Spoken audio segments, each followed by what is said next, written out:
Good afternoon, everyone, and thank you for joining us for Optimizing PeopleSoft CDM Keys to Success. My name is Katie Bull, and I'm the Business Development Associate here at Lear.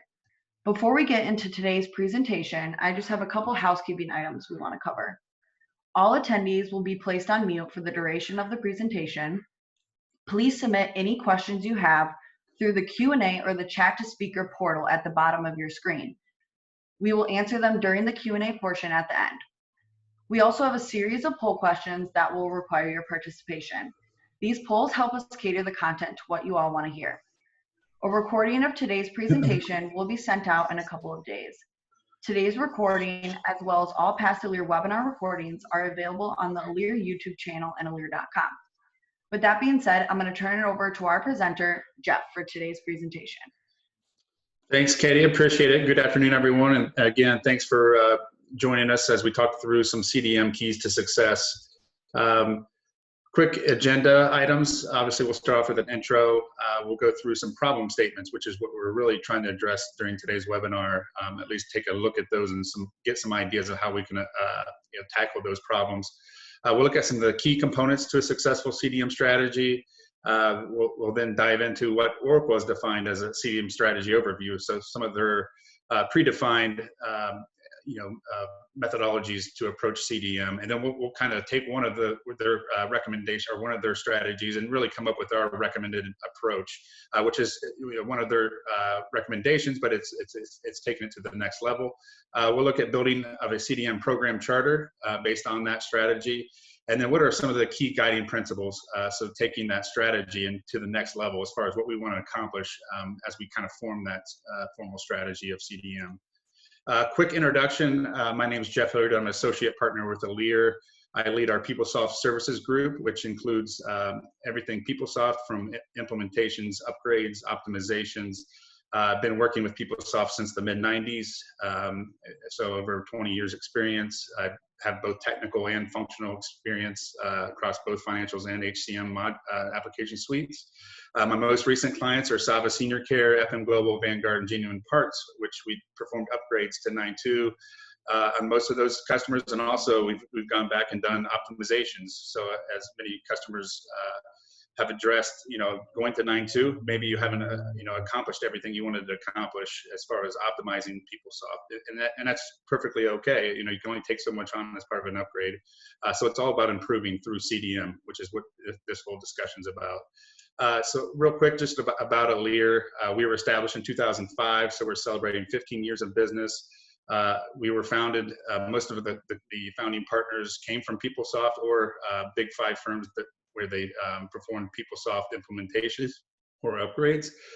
We help our clients succeed by partnering with them to efficiently implement, upgrade, and most recently, as I mentioned, optimize their software investment. So again, just the fact that an organization's on PeopleSoft 9.2 doesn't mean they're fully utilizing the full capabilities of the software, and they may still have a lot of invasive customizations. We help our clients successfully position themselves for CDM, which is what we're hoping to accomplish today, at least get you headed down the right path. We provide strategic guidance to assist with best practice core business process improvement. So we're not looking to totally change how you do business, but with each PUM implementation effort, we do want to make sure that you're taking advantage of all the available processes, because PeopleSoft continues to improve. They continue to invest in the application itself, and a lot of times, if you're not taking a look at those things, on an occasional basis, they kind of fall behind, and you never get caught up to them. And obviously, it's about unlocking the potential of PeopleSoft. At Lear, we have a deep commitment to our excellence and quality, and it's obviously one of our core values. We are Oracle Gold partner as well as a Quest Silver partner, so we participate and partner with those folks along the way. With that, I'll head over to poll number 1. Thanks, Jeff. So the poll number 1 is, what is the current state of your PeopleSoft application? On PeopleSoft 9.2 with a CDM strategy in place, on PeopleSoft 9.2 with no CDM strategy, currently upgrading to 9.2, or on 9.1 or an earlier version. We'll give you about 30 seconds to answer.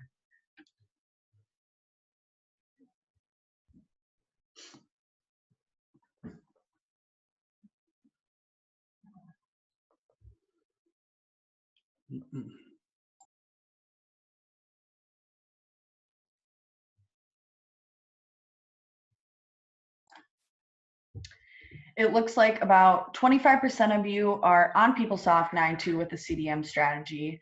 Half of you are on PeopleSoft with no CDM strategy, and a fourth of you are currently upgrading to 9.2. With that, I'll pass it back to Jeff. Yeah, thanks, Katie. That's a good mix. So this hopefully will provide some value across all the respondents. So obviously, the problem statements, I want to jump right into that.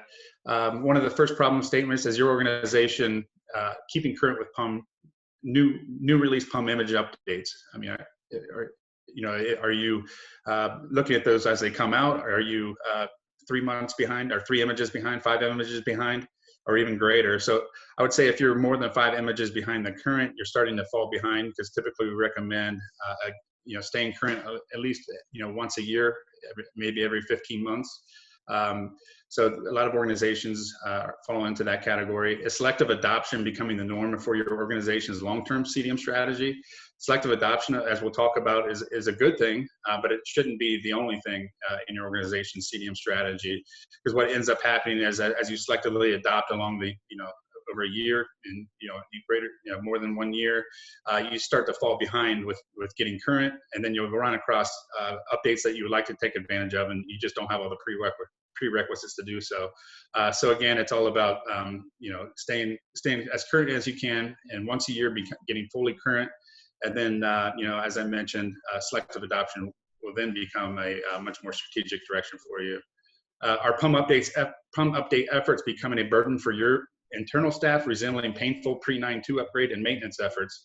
So this can happen for a number of reasons. One is what we just discussed. If you fall too far behind, applying a PUM update can be quite a burden, because you have to go back and look at all the prerequisites and potentially apply those before you can even get to the PUM update that you want to apply. It could be that you have too many customizations. So each PUM update that you apply, it's a huge effort to go reapply or retrofit your customizations. So looking at those with each PUM update, and try to minimize the impact of those, obviously, is a key component to being successful. And and it could be a number of other things as well.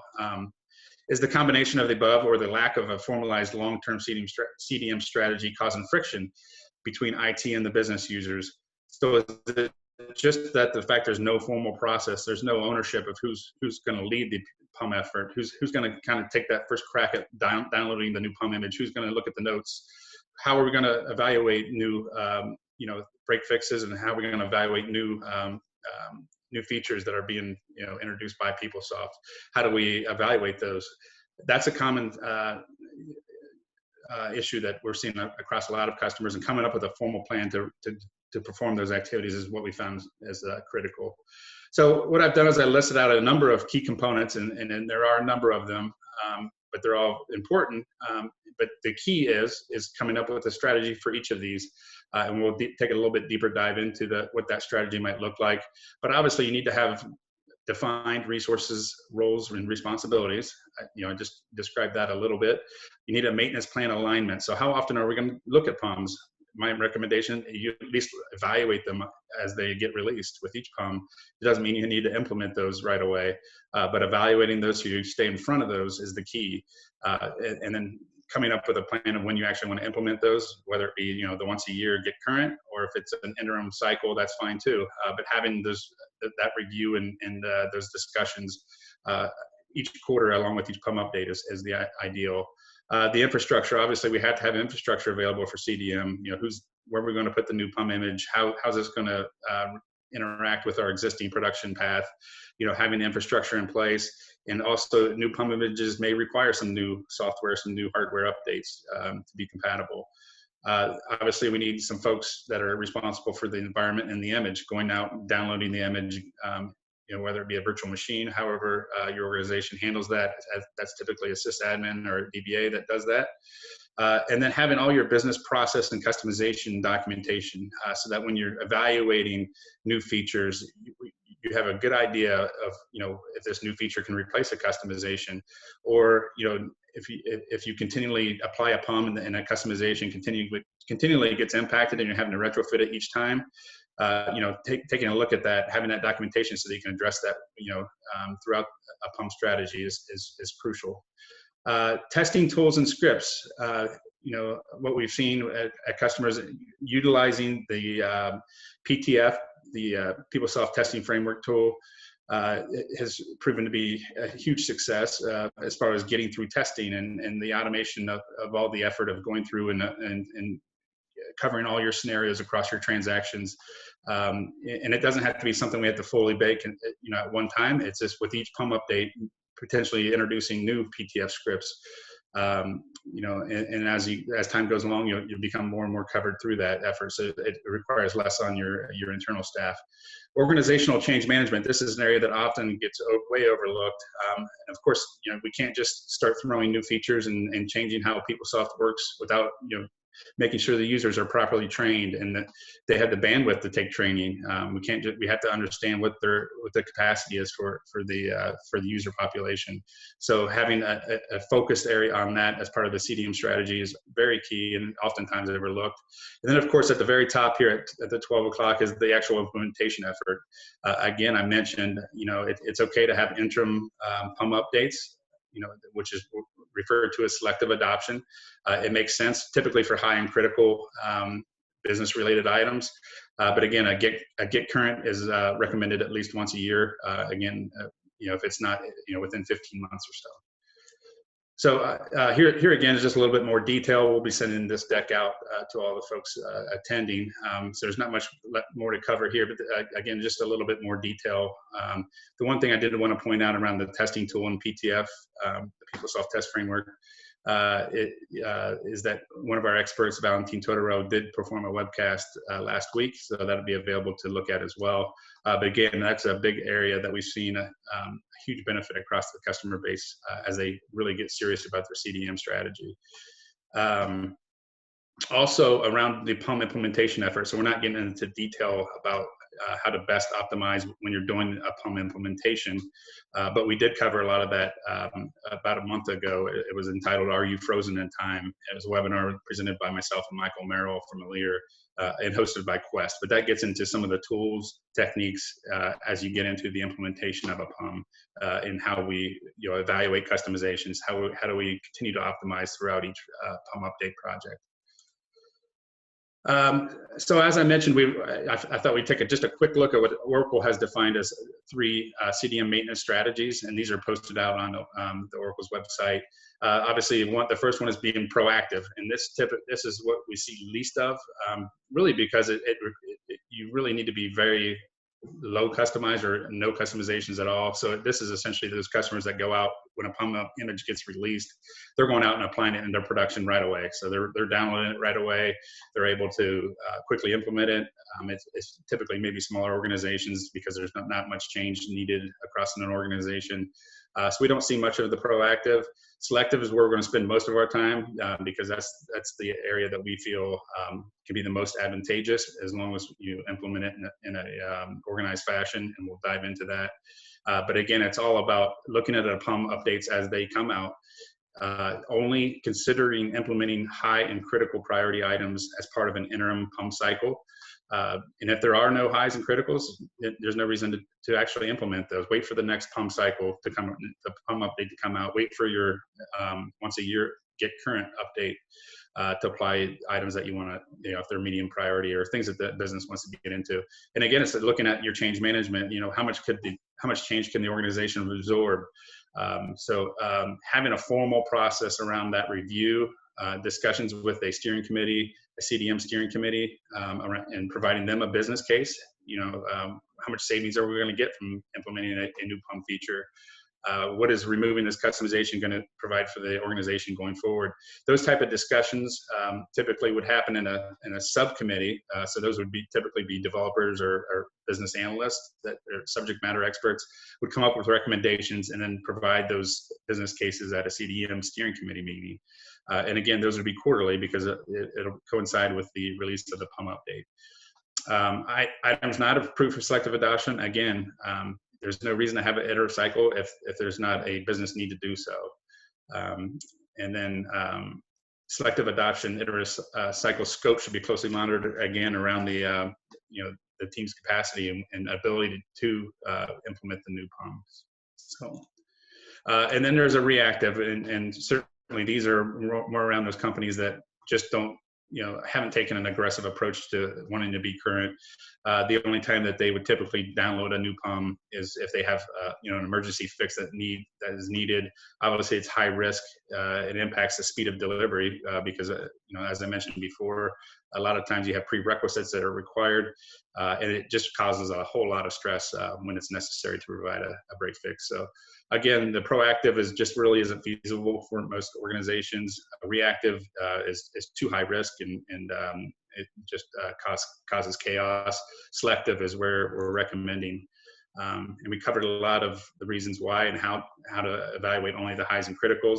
And what it really allows us to do is it enables customers to stay reasonably current without a high level of resource dedication. Again, if you're spending a couple hours each quarter evaluating new PUM images, making recommendations, and yes, there could be a couple criticals and highs that come in those iterative cycles. You'll have to do some work to put together a small business case for your steering.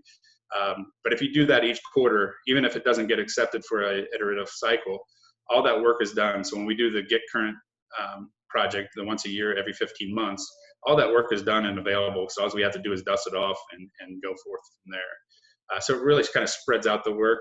And again, ensuring the scope of the interim PUM update is compatible with the organization's competing priorities. So, you may have a high and a critical, but there's just too much going on in other areas of the organization. In IT, maybe they're rolling out, Office 365 or whatever it may be. The steering committee is going to probably put a halt on that, and that's okay. Like I said, the work is done. It'll be picked up during the larger Get Current project. Continue to plan for future Get Current efforts at a minimum once a year, and continue to plan and coordinate your People Tools upgrades. And typically, what we will align the People Tools upgrades, or at least evaluation of that, along with the Get Current PUM effort. Mainly just because with the Get Current PUM effort, you're going to do more of a heavily testing cycles through that, and applying the People Tools upgrades will minimize the risk of having that larger testing effort. But you don't want to delay People Tools too far into the future, because what you may find that some PUM updates do require you to be on certain People Tools versions. So it's kind of a feeling thing, I guess, too, in a discussion. What's the cost? What's the benefit of putting in the People Tools? How far are we behind? And do we have the capacity to make sure that it gets applied and tested properly as part of that Get Current effort? So jumping out over to building the program charter. So we talked about, this is almost like a program. A CDM should be looked upon as, its own separate program. It doesn't have to be huge, but having the formal structure around it will provide huge dividends to your organization. So the CDM strategy will build upon the significant investment made in PeopleSoft through the continuous improvement of existing business processes. So, like we mentioned, you may have some customizations in a particular area that were made, had good reason back in the day when they were created, but 9.2 PeopleSoft has continued to deliver enhancements to the applications and not evaluating those, and looking to remove those customizations. You're doing yourself a disfavor there. Leveraging a new and underutilized application and delivered functionality. This strategy will continue to focus on opportunities to minimize existing application customizations. So again, it's not all about removing all your customizations with each PUM update, but it's okay to go ahead and take a look at them, and particularly when the PUM is impacting your customizations time after time, taking the time to look at is there any new features that we can leverage in PeopleSoft, or can we re-engineer the customization so it's not so impactful to our PUM CDM process? So if it's a bolt-on, we won't have to retrofit it every time we do a PUM update. Institute a continuous planning team, and that's what I mentioned. It's putting together that structure, the CDM structure, the planning team effort to take full advantage of the PUM update images in an organized and timely fashion. Again, it's having those quarterly meetings, evaluating whether a PUM image, a new PUM image, alludes itself to a new PUM update project, or defer to the next. Some guiding principles. We've talked about some of these. Actively evaluate PUM image contents in a formal predefined selective adoption. So we've kind of hit that pretty heavily. Again, save less critical PUM updates for the get current effort. Adapt company processes to follow PeopleSoft's inherent best practices. Again, this is all about trying to minimize the customizations, the impact to the PUM. The challenge question should always be asked, why will the delivered functionality not work? Continuous improvement of PUM image adoption. So again, I mentioned this previously as well. It's not all about being perfect on the first, as you form your CDM methodology and your strategy. Hopefully it involves a lot of these areas. It doesn't have to be perfect right away, but starting the formality around, hey, let's have a 1 hour, 2 hour meeting each quarter once a PUM image is delivered by Oracle. Let's start having those meetings. And if even if they don't go well the first time, it doesn't mean we need to have a PUM iterative PUM update project right away. But starting to evaluate those ahead of time, again, that work does not get lost and will be leveraged in the future. And just getting that process moving in place, along with, of course, trying to implement the PTF for automation testing as much as possible, because that'll really minimize your efforts as you apply the PUM package. All right, and then another key point, and again, this is the one that oftentimes gets overlooked: change management. Just because your business analyst or your IT team feels that, wow, this is going to be a no-brainer new feature, let's go ahead and implement it. If the core users of the application that would be using it don't have the capability, at this time to learn the new feature, or it's just going to provide too much stress, or there's just not enough folks internally to provide the training. You got to factor that in and make sure that that's covered off. All right, with that, I'll hand it back to Katie for poll 2. Thanks, Jeff. So the second poll is, what pieces of your CDM strategy does your organization struggle with? So you can select all that apply. So the first one's PUM applications. The second is resource roles and responsibilities, maintenance plan alignment, infrastructure, environment and image, business process and customization review, testing tools and scripts, and organizational change management. We'll give you about 30 seconds to answer.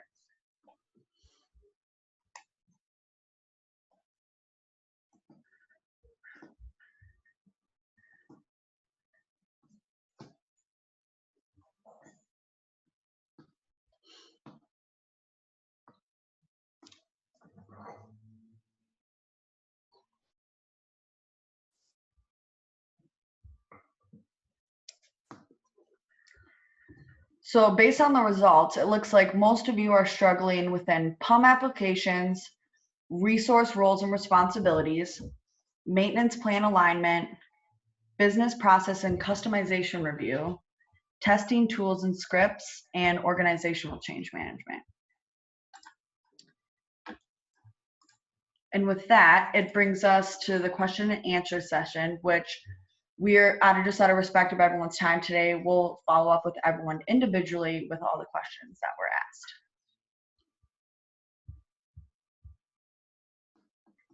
asked. So please join Alir for the Quest Digital Forum. That's going to be replacing the Collaborate conference. We have a digital booth that will be available from May 27th until June 18th. We will also be presenting on a variety of cloud and PeopleSoft topics, and the links to those sessions will be sent in a follow-up email. If you have additional questions, please feel free to reach out to Jeff. His contact information is listed on the screen. And as always, please engage with Alir on social media. We have a ton of new content coming out weekly that I think you all would enjoy. Thank you for joining us and have a great rest of your day.